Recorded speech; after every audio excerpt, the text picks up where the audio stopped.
ACP sir,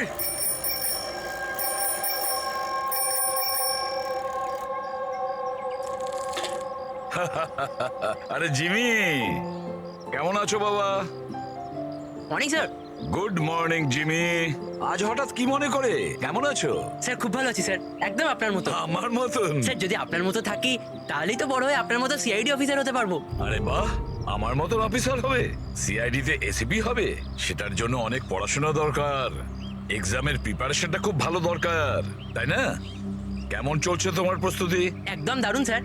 আর এক্সামে তো sir খুব ইজি ইজি কোয়েশ্চেন আসে। ভেরি গুড, বসো বসো।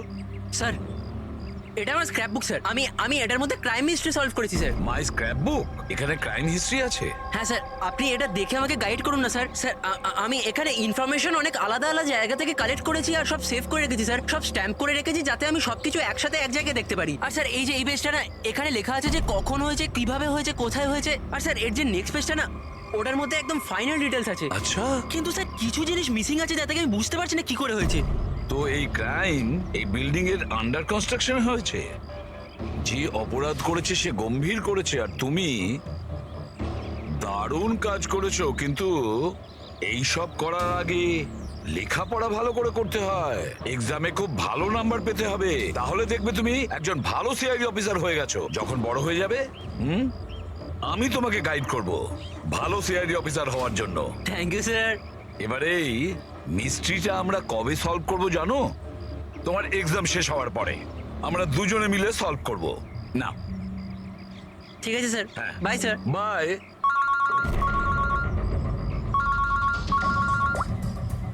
হ্যাঁ দয়া, কোথায়? আচ্ছা ঠিক আছে, আমি এখনই পৌঁছচ্ছি ওখানে। হ্যাঁ, আর রিপোর্ট নিয়ে বিউরোতে এসো। হ্যাঁ।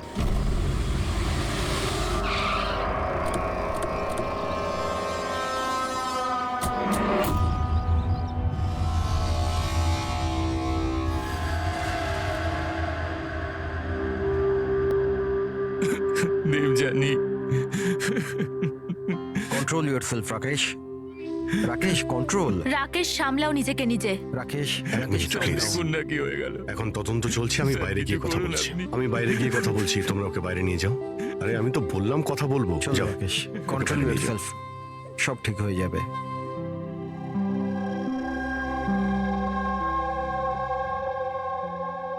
রাকেশ বলল হামলার সময় ও বাড়িতে একাই ছিল। প্রচুর রক্ত বেরিয়েছে। এর গলায় যে 3টে দাগ আছে ওটা দেখে মনে হচ্ছে যে ধারালো অস্ত্র দিয়ে আঘাত করেছে একে। কিন্তু স্যার আঘাতটা তো ছুরির মনে হচ্ছে না। দাগটা অন্য কিছুর, গলার শিরা কেটে যাওয়ার কারণে এতটা রক্ত বেরিয়েছে। কিন্তু এই দাগগুলো দেখে মনে হচ্ছে যে কেউ আঘাত খুব কাছ থেকে করেছে। যদি কেউ ছুরি মেরেই থাকে তো খুনির পায়ের ছাপ নেই কেন? চারদিকে এত রক্ত ছড়িয়ে রয়েছে, আর খুনি পায়ের ছাপ না রেখেই এখান থেকে গেল কি করে? হ্যাঁ, এটা তো চিন্তা করার বিষয় যে ও গেল কি করে। এই রাকেশ বলছিল যে যখন দিবিয়ানির খুন হলো তখন ও এর সঙ্গে ফোনে কথা বলছিল, আর ও একটা ফাইল খুঁজছিল, আর হঠাৎ চিৎকারের আওয়াজ এলো আর ও মারা গেল। আমি একটা জিনিস বুঝতে পারছি না যে এত বড় ঘরে ওই খুনি এলো কি করে, যেটা দিবিয়ানি দেখতে পেল না। এটাই কিছু বুঝতে পারছি না। একদমই।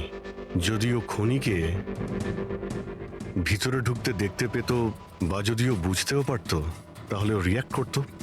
রাকেশের সঙ্গে ফোনে কথা বলছিল, রাকেশও জানতে পারত, কিন্তু এমনটা হয়নি। স্যার, আমরা পুরো বাড়ি খুঁজে ফেলেছি কিন্তু কোথাও মার্ডার উইপেন খুঁজে পাইনি। এটা কি ধরনের খুন? না খুনির আসার কোনো প্রমাণ, না যাওয়ার কোনো প্রমাণ। আর খুনটা এমন অস্ত্র দিয়ে হয়েছে যার ব্যাপারে জানাই যাচ্ছে না। খুনিকে ধরতে গেলে অন্তত এটা তো জানতেই হবে যে খুন করলো কি দিয়ে। স্যার হতে পারে দেবযানীর ওপর খুনি পিছন থেকে হামলা করেছিল, আর রিয়্যাক্ট করার আগেই হয়তো ওর মৃত্যু হয়েছে। অভিজিৎ, একটা কাজ করা যাক, এই ক্রাইম সিনটাকে আবার রিক্রিয়েট করে দেখি, হতে পারে জানতে পারা যাবে যে খুনি কোথা থেকে এসছে। ঠিক আছে দয়া, তুমি এই দিকটা দেখো, ততক্ষণ আমি প্রতিবেশীদের সঙ্গে কথা বলে আসছি।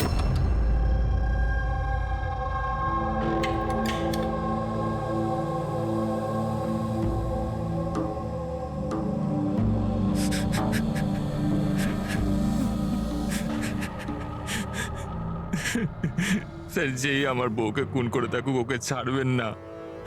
নিজেকে সামলাও, খুনি অবশ্যই ধরা পড়বে। এই সামনের ফ্ল্যাটটা কার? স্যার এটা আমার ফ্ল্যাট।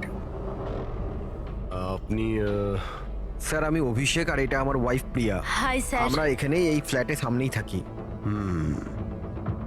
9:30টার সময় যখন এই খুন হয় তখন আপনারা কোথায় ছিলেন? স্যার আমরা এই করিডোরেই ছিলাম। আমরা ব্যাস ঘরের দিকে যাচ্ছিলাম আর জোরে চিৎকার শুনলাম। হ্যাঁ স্যার, খুব জোরে। তখন আমরা এখানেই দাঁড়িয়ে গেলাম। এখানেই ছিলেন আপনি করিডোরে? হ্যাঁ স্যার। তখন ওই সময় কি কাউকে যেতে বা আসতে দেখেছিলেন? না না, স্যার। স্যার, আমরা তো কাউকেই দেখিনি। নো।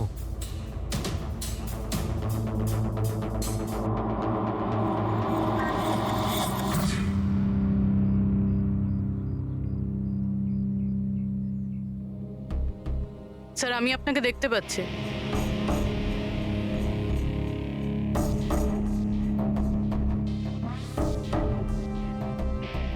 আমি আপনাকেও দেখতে পাচ্ছি।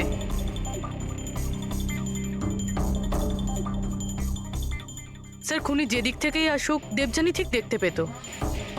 তাহলে এরকম কিভাবে হলো যে দেবযানী খুনিকে দেখতেই পেল না?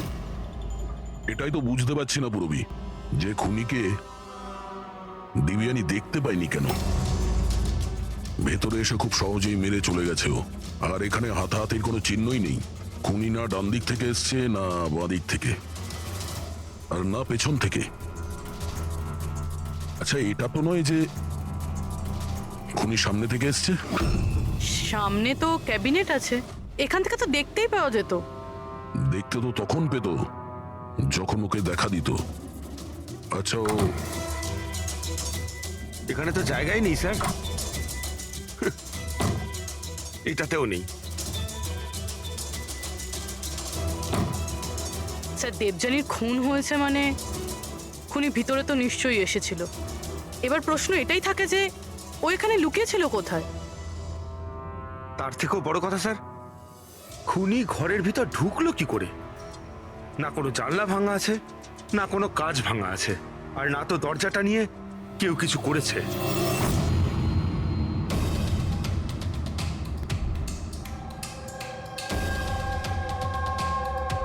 স্যার ওই সময় আমি ডিউটিতেই ছিলাম।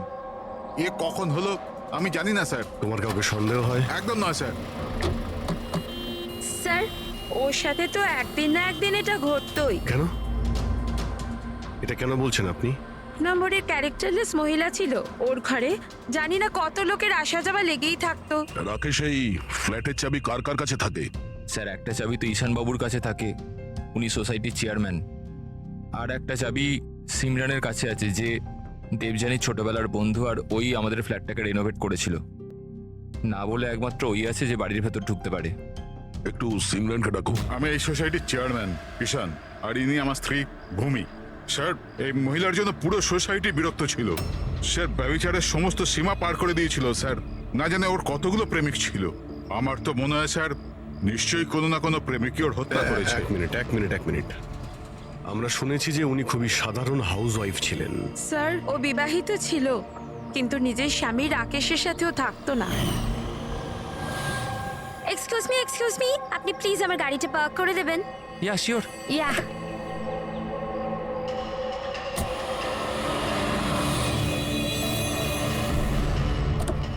আরে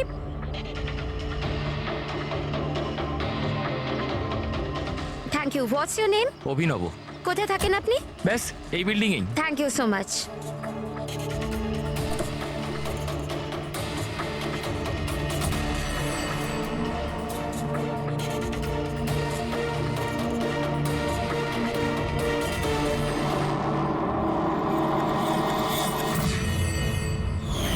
সোসাইটির ছেলেদের কাছে সাহায্য চাইতো বলে আপনারা ওনার ক্যারেক্টার নিয়ে আঙুল তুলছেন?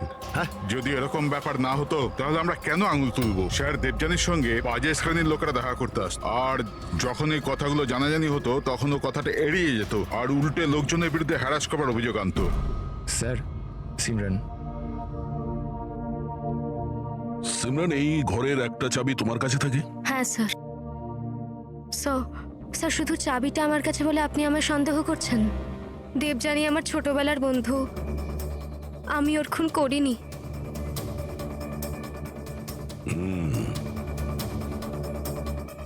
রাকেশ, এই ঘটনার ব্যাপারে দিব্যানীর বাড়ির লোককে ইনফর্ম করেছো তো? আমি ওর ছোট বোনকে ফোন করেছি স্যার, ও হয়তো আসছে। আপনি জানেন ও 10 জন লোকে লাভ কার্ড দিয়েছে। লাভ কার্ড? ওটা তো আমিও জানতাম না, যখন আমার হাজব্যান্ডকে দিল তখন আমি জানতে পারলাম। আপনাকেও? আপনি সবাইকে জিজ্ঞেস করতে পারেন স্যার। কি? একদম স্যার, ঠিক। দেখুন। ওই কার্ডটা কি আমরা দেখতে পারি?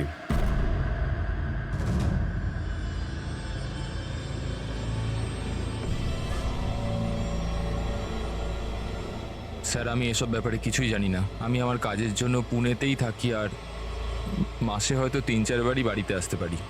এত কিছু ঘটে গেছে রাকেশ, আর তুমি আমাদের বলছো কিছুই জানো না? এটা কিভাবে সম্ভব? না স্যার, আমি সত্যিকারেরই কিছু জানি না, কিন্তু দেবযানীকে কিছুদিন ধরেই খুব বিরক্ত লাগছিল। আসলে ও এই সোসাইটিতে থাকতে চাইছিল না। এর কারণ কি? স্যার, আশপাশের লোকদেরও পছন্দ করতো না, বলতো করে নাকি খুব আনফ্রেন্ডলি আর রুড।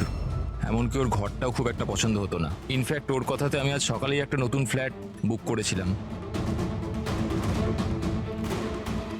আমি জানতাম না যে আমার বউয়ের ক্যারেক্টারের লোক এইভাবে আঙুল তোলে। আসুন স্যার, ইনি রিয়া, দেবযানীর বোন। আসুন, বসুন।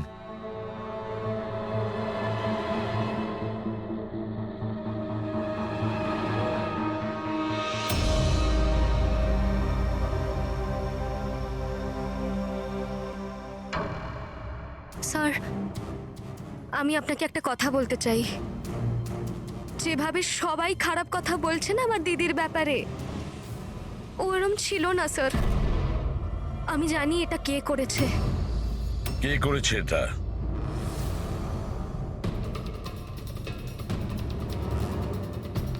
স্যার, আসলে বিয়ের আগে দিদির একটা বয়ফ্রেন্ড ছিল, নীলেশ নাম ছিল। দিদির ওর সাথে আশীর্বাদও হয়ে গিয়েছিল। সব ওই করেছে স্যার। আপনি এটা কেন মনে করছেন যে দিব্যানীর খুন নীলেশ করেছে? স্যার, হি ওয়াজ আ ডিসগাস্টিং ম্যান। মার তো খুব অত্যাচার করতো আমার দিদির ওপর স্যার। স্যার, ওর এরকম ব্যবহারের জন্যই ওর সাথে আমরা বিয়ে ভেঙে দিই। আমার সাথে সম্পর্ক ভাঙলি? হ্যাঁ, আমার সাথে সম্পর্ক আর বিয়ে অন্য কাউকে? কেন? তোর বাবার কথায় না? কি কম আছে আমার মধ্যে? কাউকে বিয়ের কথা কখনো ভাবলে না? আমি তোকে আমার কথা শোনো, বিশ্বাস করো। How dare you! তোমার সাহস কি করে হয় আমার দিদির উপর হাত তোলার? হ্যাঁ, আমার দিদি তোমার সাথে বিয়ে করবে না, এইটুকু কথা তোমার মাথায় ঢোকে না? না, হ্যাঁ? তোকে মেরে ফেলবো, আমি প্রাণে মেরে ফেলবো, বুঝলি? আমাকে ছাড়া কখনো কাউকে বিয়ে করার কথা ভাবিস তো? কিছুদিন বাদে ও দিদিদের পাশের একটা বিল্ডিং এ শিফট হয়েছিল স্যার। ওই দিনটার পরে দিদির ফোনের হুমকির কল মেসেজ দিদির কাছে রোজ আসতো স্যার। এমনকি কিছু লোক দিদির বাড়িতে রোজ আসতো স্যার। আমি বলছি স্যার, এই সব নীলেশের কাজ স্যার। আর ওই সোসাইটির চেয়ারম্যান ঈশান স্যার, ও আমার দিদিকে বদনাম করার একটাও সুযোগ ছাড়েনি। ও এটা কেন করতে যাবে? ও ও এই জন্য, কারণ ওর নজর দিদির ওপর ভালো ছিল না স্যার। ওকে একা পেয়ে ওর সুযোগ নিতে চেয়েছিল স্যার। আর যখন এটা করতে পারলো না স্যার, তখন ওর দিদির বদনাম করতে শুরু করে দিল। নীলেশ আর ঈশান, নীলেশ ওর বিয়ে ভেঙে যাওয়ায় প্রতিশোধ নিতে চায়, আর ঈশানের মেয়েলিগোতে আঘাত লেগেছে, সেই কারণেও দিব্যানীকে বদনাম করার চেষ্টা করছে। রাকেশ, ঈশান আর নীলেশের ব্যাপারে তুমি কিছু জানো? আমাকে কেউ কখনো কিছু বলেনি, কিন্তু একটা রবিবার আমি বাড়িতেই ছিলাম, আর রাত্রির প্রায় তখন 11টা। বাড়ির বেলটা বাজলো। যখন আমি দরজা খুললাম তো সামনে একটা লোক দাঁড়িয়ে ছিল, আমাকে দেখতেই পালিয়ে গেল ওখান থেকে। আমি ওকে আটকানোর চেষ্টা করেছিলাম কিন্তু ততক্ষণও চলে গেছে। ঠিক আছে, তোমরা এখন যেতে পারো। যদি আমাদের দরকার পড়ে তোমাদের ডেকে নেব।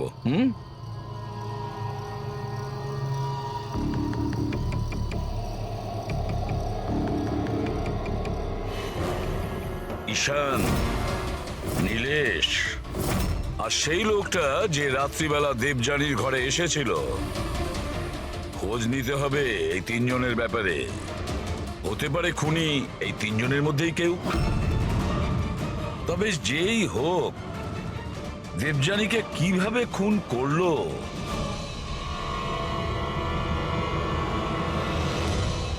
বস, দেবযানীর ওপর খুব ছুঁচলো ধারালো জিনিস দিয়ে আঘাত করা হয়েছে।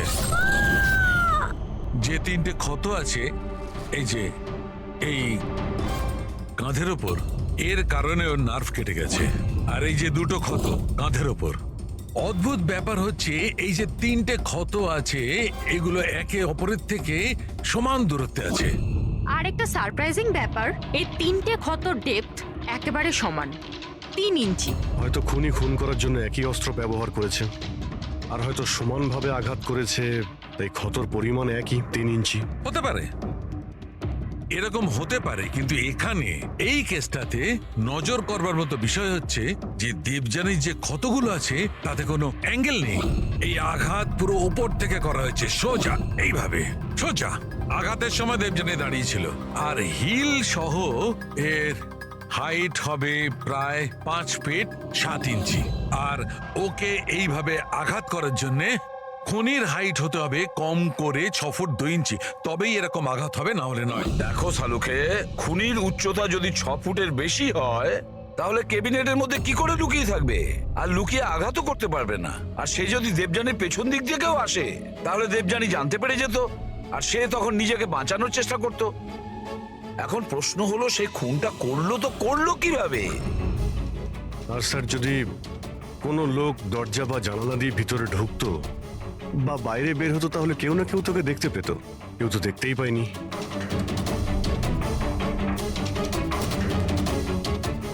এই খুনি দেবযানীর কাছে পৌঁছলো কিভাবে? আর তাছাড়া দেবযানী টেরও পেল না। আর তারপরে এমন কোন অস্ত্র ব্যবহার করেছে ওই খুনি যে এইভাবে আঘাত করতে পারে? কি দিয়ে মেরেছে? জানি না কেন আমার মনে হচ্ছে যে এমন কিছু আছে যেটা আমরা দেখতে পাচ্ছি না। ওখানে ওই খুনি কোথা থেকে এসছে আমরা জানি না। ক্রাইম সিনে মার্ডার ওয়েপন পাইনি। এমন মনে হচ্ছে যে ওই যে ক্যাবিনেট আছে স্যার, ওর মধ্যেই দেবযানীর মৃত্যুর রহস্য লুকিয়ে আছে স্যার। আবার গিয়ে একবার দেখা যাক স্যার, কোনো প্রমাণ পাই কিনা। ঠিক বলেছো দয়া। হেডরিক, একটা কাজ করো, তুমি ওই সোসাইটিতে গিয়ে ওই সোসাইটিতে যে কয়জন লোক আছে যারা 6 ফুটের থেকে লম্বা, তাদের সবার লিস্ট নিয়েছো।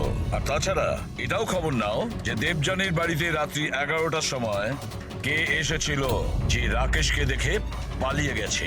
দেবযানীর পুরো ফোন রেকর্ড চেক করো, ল্যান্ডলাইনের রেকর্ডও আর মোবাইল ফোনের রেকর্ডও। আর আমরা এই ঈশান আর নীলেশের সঙ্গে কথা বলি।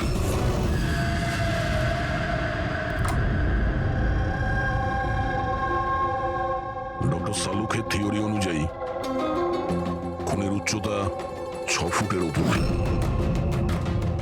স্যার, তাহলে তো ঢুকবে কিভাবে? এটাই তো ভাবছি।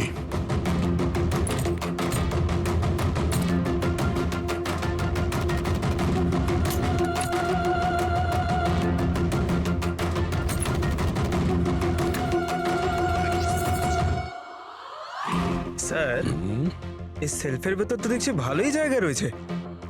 আপনার মতো লম্বা চওড়া লোকও এর ভেতর ঢুকে যেতে পারবে। ওটাও দেখে নিচ্ছি।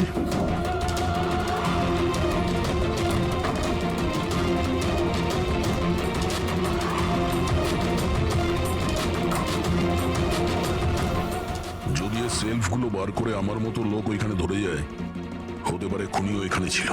স্যার, তাহলেও তো এই প্রশ্নটাই থেকে যাচ্ছে যে দেবযানী খুনিকে দেখে ফেলতো আর চেঁচাতো। কি দেখছেন স্যার? ক্যাবিনেটের মধ্যে কোনো মেকানিজম নেই তো, যার জন্য দেবযানীর খুন হয়েছে, কিন্তু এরকম কিছু দেখতে পাচ্ছি না তো। স্যার, খুনি কোনো প্রমাণ ছাড়েনি। মার্ডার ওয়েপনও খুঁজে পাচ্ছি না। দিবিয়ানির খুন কি করে হলো এটাও বুঝতে পারছি না। দিবিয়ানির খুন হলো কি করে? একটা কাজ করো, এই ক্যাবিনেটের মধ্যে যতগুলো আঙুলের ছাপ আছে সব নিয়ে নাও। হতে পারে দেবযানী তার খুনিকে দেখেছিল, কিন্তু সে বেঁচে নেই যে আমাদেরকে বলবে। কে কে হতে পারে খুনি, আর দেবযানীকে মারলো কিভাবে? কিভাবে মারতে পারে? খুনি খুবই চালাক স্যার। হ্যাঁ, চালাক তো বটেই, কিন্তু কতদিন লুকিয়ে থাকবে? কতদিন? স্যার এই 4টে লোক আছে সোসাইটিতে যাদের উচ্চতা 6 ফুট বা তার বেশি। অভিষেক, ঈশান, ওয়াচম্যান, ভূমি। স্যার এ হাই হিল পরে, হিল পরার পরের উচ্চতা 6 ফুট হয়ে যায়। কিন্তু অভিজিৎ, এই 4 জনের মধ্যে কে হতে পারে যে দেবযানীকে খুন করেছে? ওই ক্যাবিনেটে কে লুকিয়ে বসেছিল? কে হতে পারে? দিদির একটা বয়ফ্রেন্ড ছিল, নীলেশ নাম ছিল। অনেক বড় গুন্ডা তুই, হ্যাঁ? গত সপ্তাহে নিজের প্রতিবেশীকে এমন মেরেছিস যে মরতে মরতে বেঁচে গেছো, আর দিবিয়ানিকে তো মেরেই দিয়েছিস। সত্যি সত্যি যদি মেরে ফেলতাম, কিন্তু আফসোস ও তো নিজেই মরে গেল। হ্যাঁ, মানছি ওর সাথে আমার ঝগড়া হতো, কিন্তু এর জন্য কেউ বিয়ে ভাঙে নাকি? স্যার, এই জন্যই আমি বদলা নিতে চেয়েছিলাম। প্রচুর তেল তোর শরীরে না? হ্যাঁ, 2 মিনিট, মাত্র 2 মিনিটই তোর সমস্ত তেল বার করে দেবো, বুঝেছিস? তারপর স্বপ্নেও কাউকে মারার কথা ভাববি না তুই। স্যার, আমি ওই সোসাইটিটার সমস্ত ফুটেজ চেক করেছি, আর সেখানে নীলেশ সোসাইটির বাইরে এদিক ওদিক ঘুরে বেড়াচ্ছিল দেখা গেছে। আচ্ছা,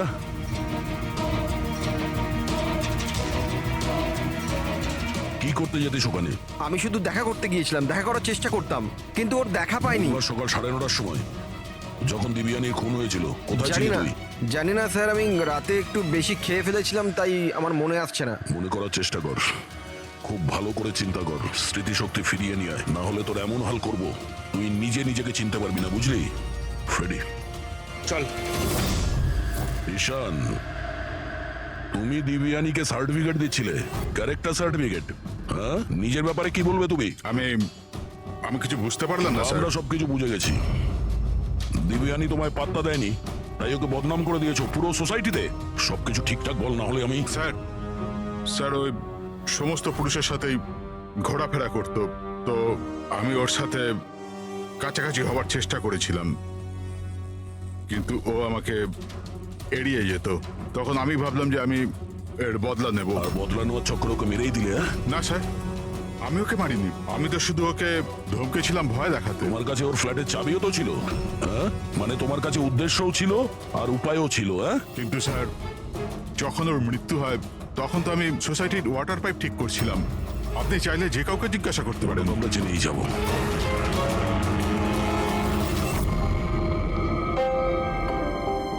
স্যার, হ্যাঁ, এই ঈশান আর নীলেশ, এদের দুজনের মধ্যে কেউ একজন খুনি হতে পারে স্যার। দুজনের কাছে কারণ ছিল খুন করার, কিন্তু কোনো পোক্ত প্রমাণ হাতে পাইনি। আরো কিছুটা এনকোয়ারি করতে হবে। সে যেই হোক, নিজেকে খুব চালাক মনে করে সে। আচ্ছা দয়া, দেবযানীর বাড়িতে রাত্রি 11টার সময় যে এসেছিল, সে কে? কিছু জানতে পেরেছো? হ্যাঁ স্যার, ওনার নাম সুনীল, বাইরেই বসে আছে। স্যার, দেবযানীর সাথে আমার কথা ডেটিং সাইটে হয়েছিল। ডেটিং সাইটে? Yes sir. তারপর আমাদের মেলেও কথা হতো স্যার, আর দেবযানী আমায় বাড়িতে দেখা করতে ডেকেছিল, আর আমি দেখা করতে গিয়েছিলাম স্যার, কিন্তু ওর বরকে থেকে ঘাবড়ে গেছিলাম স্যার। ভয়ের চোটে আমি ওখান থেকে পালালাম স্যার। পুরবি, দেবযানীর ডেটিং সাইট চেক করো, আর ওর ইমেলও চেক করো। দেখা তো যাক এ কতটা সত্যি বলছে। স্যার, স্যার দেখুন, দিদির ফোনে কেউ জীবন নামের ব্যক্তি বারবার ফোন করছে আর উল্টোপাল্টা কথা বলছে।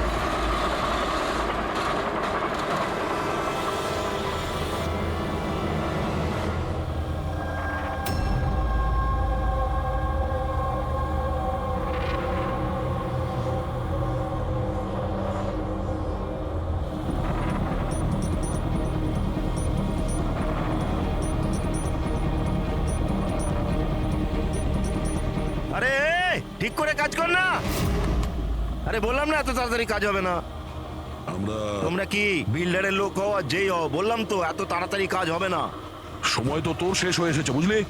আগে এটা বল দিবিয়ানিকে কিভাবে জানিস তুই? দেবজানি? হ্যাঁ, কে দেবজানি? একদিন অন্তত 10 বার ফোন করতেই আর বলছিস এখন কে দিবিয়ানি?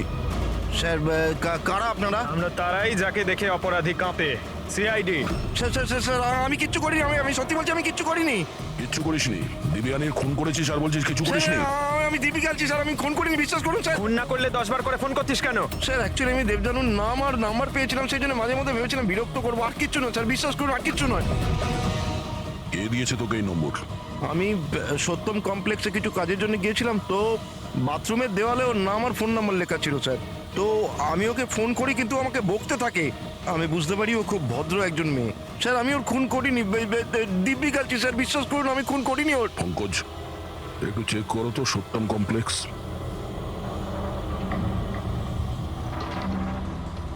স্যার এটা তো কমার্শিয়াল বিল্ডিং, অনেক অফিস রয়েছে এখানে। ও নিশ্চয়ই ওখানে রোজউড সোসাইটির কেউ আছে যে সত্যম কমপ্লেক্সে কাজ করে, যে দিবিয়ানিকে একটু বেশি ঘৃণা করত।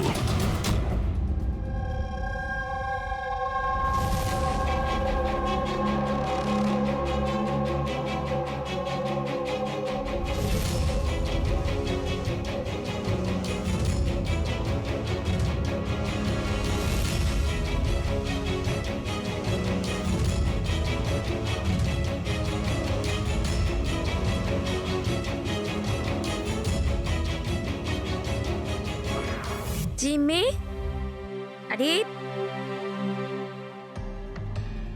জিমি বাবা, এইসব কি করছো তুমি? সামনে তোমার পরীক্ষা আছে। দেবযানীর মার্ডার মিস্ট্রি সলভ করছি মা।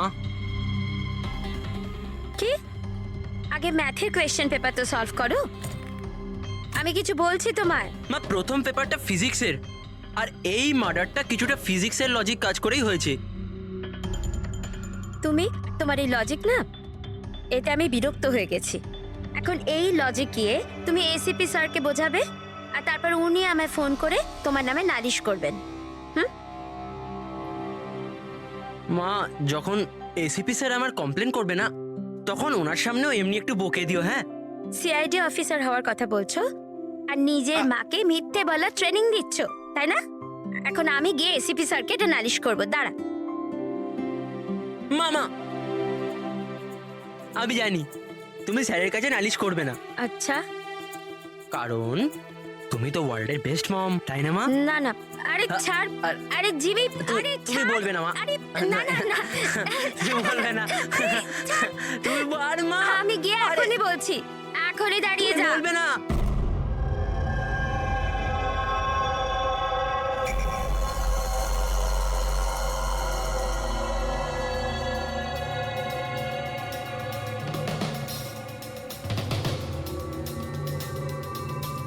স্যার মনে হচ্ছে ও সোসাইটিরই কেউ হবে, যারা এই কমপ্লেক্সের সঙ্গে যোগাযোগ আছে।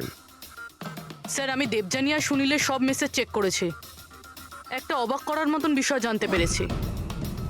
কি জানতে পেরেছো? স্যার দেবযানী যখনই মেল পাঠিয়েছে, ও ওর আইপি অ্যাড্রেস রিরুট করে দিয়েছিল। রিরুট মানে কোন কম্পিউটার থেকে মেসেজ পাঠানো হয়েছে সেটা যেন কেউ জানতে না পারে। আর তাছাড়া স্যার একবারেই দেবযানী নিজের আইপি অ্যাড্রেস বদলাতে ভুলে গেছিল। এতে অবাক হওয়ার কি আছে? স্যার ব্যাপারটা হলো যে ওই অ্যাড্রেসটাও দেবযানীর নয়। কার ওটা? দেবযানীর প্রতিবেশী পিয়ার। আর এটা আমার ওয়াইফ প্রিয়া। Hi sir. আমরা এখানেই এই ফ্ল্যাটের সামনেই থাকি। তার মানে প্রিয়া ডেটিং সাইটে দেবযানীর প্রোফাইল বানায়, ওই তাহলে মেসেজগুলো পাঠাচ্ছিল। স্যার সত্যম কমপ্লেক্সে রোজউড সোসাইটির ভূমি কাজ করে। দেবযানীর প্রতিবেশী ভূমি আর প্রিয়া।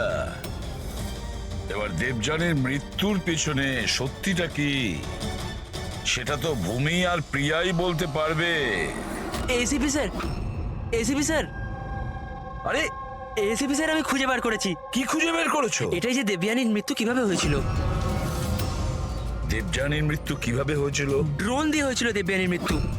ড্রোন থেকে? ইয়েস স্যার, এই দেখুন স্যার, আমার মনে হয় ওই ড্রোনটা এই জানলাটা দিয়ে ভেতরে এসেছিল, আর ওই ড্রোনটায় নাইস লাগানো ছিল, আর কিলার ড্রোনটাকে রিমোট দিয়ে কন্ট্রোল করেছে আর ওটা দিয়ে মেরেছে ওনাকে। জিমি, যদি ড্রোন দিয়ে দেবযানীকে মারা হয়ে থাকে তাহলে ড্রোন আসার শব্দ তো ও পেত, আর ও ড্রোন থেকে নিজেকে বাঁচানোর চেষ্টা করতো, তাই তো? হ্যাঁ স্যার, এটা তো আমি ভাবিনি। কিন্তু স্যার এরকম হতে পারে যে ও স্পাইডারম্যানের মতন ওপরে আটকে বসেছিল, তাই উনি ওকে দেখতে পাননি, আর যখন উনি এলেন তখন ও মেরে দিল। জিমি, তুমি পড়াশোনা কম আর সিনেমা বেশি করে দেখছো। তুমি নিশ্চয়ই স্কুলে পড়েছো যে যে জিনিসই ওপরে যায় সেটা নিচে আসতেই হয়। কেন বলো? গ্র্যাভিটির কারণে, মাধ্যাকর্ষণ শক্তির জন্য। যাও, মন দিয়ে পড়া করো, পরীক্ষার জন্য রেডি হও। হ্যাঁ, আমরা এখন কাজে বেরোচ্ছি। ভাই বাই। আমি ফিরে আসবো।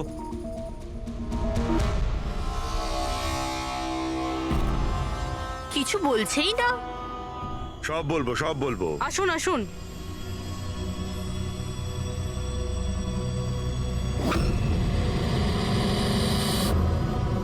স্যার, আমাদেরকে এখানে কেন রাখা হয়েছে? খুব শখ ছিল তোমার না, ডেটিং সাইটে অন্যের প্রোফাইল বানানো? হ্যাঁ, স্যার, আমি কিছু বুঝতে পারলাম না। তোমাদের লজ্জা হওয়া উচিত। একজন মেয়ে হয়ে আরেকজন মেয়েকে তোমরা বদনাম করতে চাইছিলে। তুমি দেবযানীর ডেটিং সাইটে নকল প্রোফাইল বানিয়েছিলে, লোকেদের মেলও করেছিলে যাতে ওর বদনাম হয়। স্যার, আপনাদের কোথাও নিশ্চয়ই ভুল হচ্ছে। প্রমাণ আছে আমাদের কাছে। তুমি তোমার আইপি অ্যাড্রেস চেঞ্জ করোনি পিয়া? কিন্তু আমাকে কেন ডাকলেন এখানে? আপনাকে? আপনি তো দেবযানীর নাম আর নাম্বার বাথরুমে লিখে দিয়েছিলেন। না স্যার, আর আমি এরকম কেন করব? আচ্ছা, ওই সুইপারকে ডাকবো যাকে টাকা দিয়েছিলে তুমি এই সব কাজ করার জন্য? হ্যাঁ স্যার, এইবার তো পরিষ্কার এই দুজন মিলেই দেবযানীকে মেরেছে। হ্যাঁ অভিজিৎ, এদের উপর ব্যবস্থা নেওয়া শুরু করা যাক। না স্যার, প্লিজ আমাদের ওপর বিশ্বাস করুন, আমরা ওকে মারিনি। স্যার, আমরা দুজন মিলে ওকে বদনাম করার চেষ্টা নিশ্চয়ই করেছিলাম, কিন্তু আমরা ওকে মারিনি। হ্যাঁ স্যার, আমরা চাইতাম যে ও এখানে যেন না থাকে, তাই জন্য এসব করেছিলাম আমরা। কিন্তু যখন ও চলেই যাচ্ছিল, তাহলে আমরা কেন ওকে এভাবে মারতে যাব? কিন্তু তোমরা কেন চাইছিলে না যে ওই সোসাইটিতে থাকুক? হ্যাঁ স্যার দেখুন, এরকম যে দিব্যানী বেশিরভাগ সময় বাড়িতে একা থাকতো, আর সোসাইটির সব ছেলেরা ওর সুন্দরতার প্রশংসা করত, তো আমরা একটু ইনসিকিউর হয়ে গেছিলাম যে আমাদের হাজবেন্ডসরাও ওরকম না হয়ে যায়। বিশ্বাস হয় না যে একজন মেয়ে হয়ে তোমরা একটা মেয়ের সঙ্গে এইরকম ব্যবহার করতে পারলে। এবার বাকি কৈফিয়ত হাজতে গিয়ে দিও। এতে নিয়ে যাও পুরবি। যান আপনারা যান। চলো।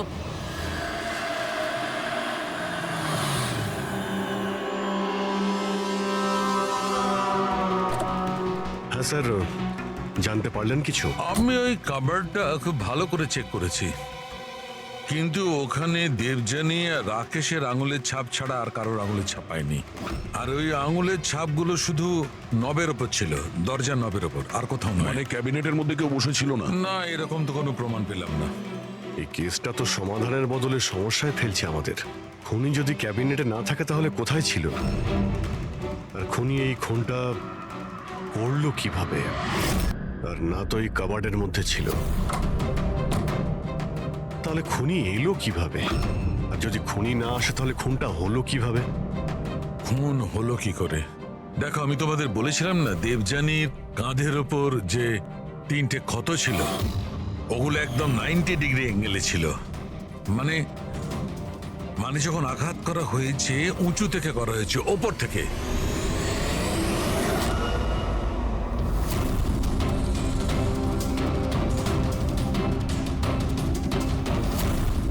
উপর থেকে নিচে। ফ্রেডরিক, তুমি এই লাইটগুলো অন করো তো। আরে, 3টে বাল্ব তো জ্বলছেই না, ফিউজ হয়ে গেল নাকি এগুলো? ফিউজ তো উঠতে পারে না, ঝাড়গুলো নতুন, এর মধ্যেই লাগানো হয়েছে। দেবযানীর কাঁধের উপরে 3টে ক্ষত ছিল, আর এটা 3টে বাল্ব অফ। ফ্রেডরিক, তুমি এগুলো নিচে নামাও তো। বোধহয় দেবযানীর মৃত্যুর রহস্য এর মধ্যেই রয়েছে।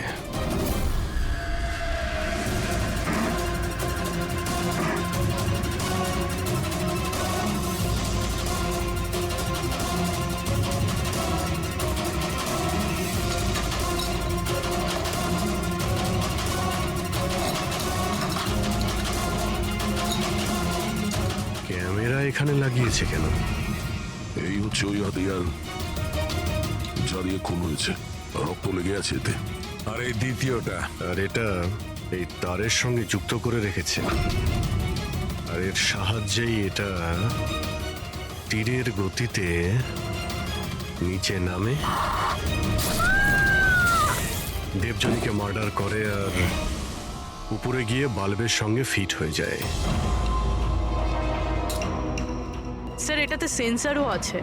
মনে হচ্ছে যে ওয়াইফাই দিয়ে কোনো রিমোট দিয়ে বা অ্যাপের মাধ্যমে চালানো হচ্ছে। কেউ তো এই ক্যামেরা দিয়ে দিবিয়ানির উপর নজর রাখছিল, ওর প্রত্যেকটা চালচলনের উপর। আর যেই দিবিয়ানি এই রুমে এসছে এই ঝাড়ের নিচে, ওর অ্যাপের সাহায্যে এই হাতিয়ারকে নিচে ছেড়ে দিয়েছে, আর সেটা সোজা দিবিয়ানির গায়ে লাগে, ও মারা যায়। আর সেই জন্যেই খনিকে আমরা না যেতে দেখেছি না আসতে। আর দেখবই বা কি করে? খনি তো এখানে ছিলই না। ভালো টেকনিক ব্যবহার করেছি খনি। কিন্তু এরকম করতেটা কে পারে?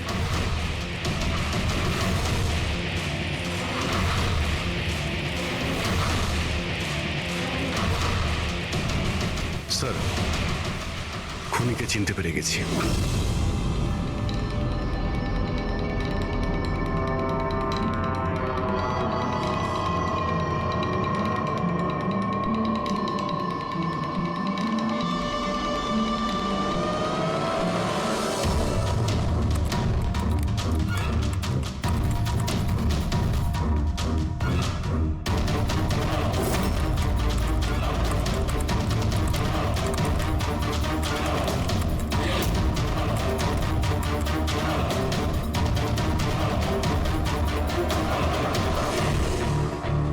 ল্যাপটপ কি করে অন হলো?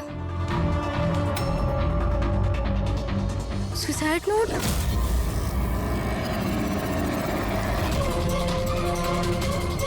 কে?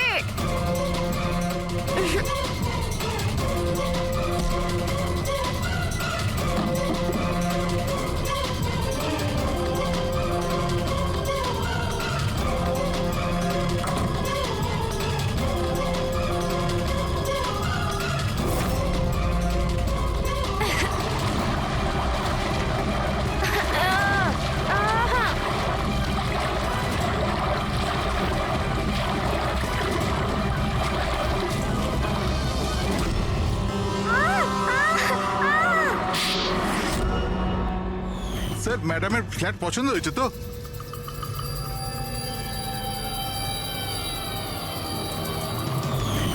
যখনই আমরা এই স্যান্ডেলিয়ারের ওপর মেকানিজম দেখলাম, আমরা বুঝতে পারলাম যে সবের পেছনে সিমরান তুমি আছো। কারণ তুমি দিবিয়ানির ঘরের রিনোভেশন করেছিলে কয়েকদিন আগে। আমি যা কিছু করেছি সব রাকেশের কথাই করেছি, কিন্তু ও এতটাই খারাপ মানুষ যে ও আমাকেও মারার চেষ্টা করেছে যাতে ওর রাস্তা পরিষ্কার হয়ে যায়। কিন্তু তুমি এটা কেন করলে? দেবযানী আমার বন্ধু ছিল ঠিকই, কিন্তু আমি ওকে ছোটবেলা থেকেই অপছন্দ করতাম। কারণ ওর ভালো মানুষের জন্য সবাই ওকে আমার থেকে বেশি অ্যাপ্রিশিয়েট করতো। আমার খুব হিংসে হতো। আর এই রাকেশ আমায় উৎসাহ দিল আর ওকে মারার প্ল্যান বানালো, যেটাতে আমি ছিলাম না। কিন্তু হ্যাঁ, ওর সঙ্গ নিশ্চয়ই দিয়েছি। ডান দিকের আলমারির সেকেন্ড ড্রয়ারটার মধ্যে দেখো। তুমি ইচ্ছে করে ওকে ফাইল আনতে বলেছিলে, এইভাবে ও ঝাড়বাতির সামনে আসে আর অ্যাপের মাধ্যমে তুমি ওকে খুন করে দিলে। আর কি করতাম স্যার? ওই মহিলার সাথে সারা জীবন থাকতাম? জানি না কতজনের সাথে। স্যার ওর ক্যারেক্টার ঠিক ছিল না। বিয়ের পরে ওর 10খানা অ্যাফেয়ার ছিল। আমি তো ছাড়তেই চেয়েছিলাম, কিন্তু ফ্যামিলির প্রেশারের জন্য সেটাও করতে পারছিলাম না। এভাবে কি করে ও আমার জীবনটা বরবাদ করে দেবে? মেয়েদের কোনো শাস্তিও হয় না। স্যার আমি ওর থেকে মুক্তি চেয়েছিলাম, সেই জন্য আমি ওর মৃত্যুকেই নিজের রাস্তা বানালাম আর সিমরানের ছোটবেলার হিংসাকেও কাজে লাগালাম। শুধু একটা সন্দেহের কারণে তুমি ওকে মেরে দিলে? স্যার সন্দেহ ছিল না, আমি জানতাম। শুধু 1-2 নয়, পুরো সোসাইটি ওর কাণ্ডকলাপ আলোচনা করতো। আর আমি নিজেও যখন আমি বাড়িতে থাকতাম তখন রাতের বেলা জানি না অচেনা ছেলেরা ওর সাথে দেখা করতে আসতো। এরকম মহিলার সাথে কেউ কি করে থাকবে স্যার? এটা তুমি কি করেছো রাকেশ? নিজের সহজ সরল স্ত্রী দেবযানীকে সন্দেহ করে ওর প্রাণ নিয়ে নিলে। জীবনের যেটুকু সুখ বাকি ছিল সেটাও তুমি নিয়ে নিলে। এবার তোমরা দুজন জেলের গড়াদের পিছনে পৌঁছতে থাকবে।